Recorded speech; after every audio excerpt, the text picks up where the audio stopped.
काफी एक important fact जो कि पृथ्वी की आंतरिक संरचना में अगर हम देखें बहुत महत्वपूर्ण टॉपिक है।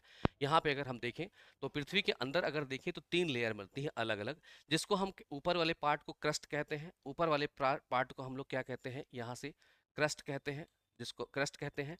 और इधर वाले बीच वाले भाग को अगर हम देखें तो इसको हम क्या कहते हैं, मेंटल कहते हैं। और सबसे निचली परत को हम क्या कहते हैं यहाँ से, कोर कहते हैं। ठीक है, ये वाला पार्ट अगर देखा जाए तो यहाँ से तक कोर है।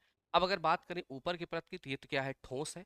इसकी बात करते हैं ये क्या है, ठोस है। और वहीं अगर हम मेंटल की बात करते हैं तो प्लास्टिक फॉर्म में है। और इधर अगर हम लोग कोर को 2 पार्ट में डिवाइड करें, ऊपर वाला जो कोर होता है वो अगर लिक्विड फॉर्म में है, और नीचे वाला जो कोर है वहाँ जो निकिल और आयरन से बना है उसकी अगर हम बात करें ये क्या है, ठोस फॉर्म में है। ठीक है, वहीं अगर हम गहराई आपसे एग्जाम में पूछी जाती है, ऊपर अगर हम देखें तो लिथोस्फीयर बनता है। लिथोस्फीयर की बात करें तो उसकी जो गहराई है वो 0 से लेकर 100 किलोमीटर तक होती है।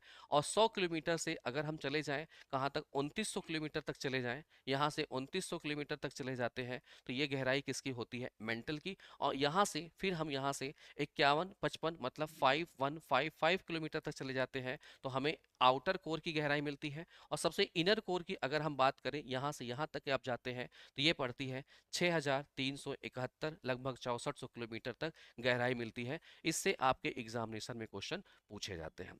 ठीक है, तो ये आप याद रखिएगा, ये छोटा सा फैक्ट है। मिलते हैं फिर बाकी इसके बारे में इंफॉर्मेशन नेक्स्ट, आप लोग मेरा एक वीडियो देख लीजिएगा। Thank you.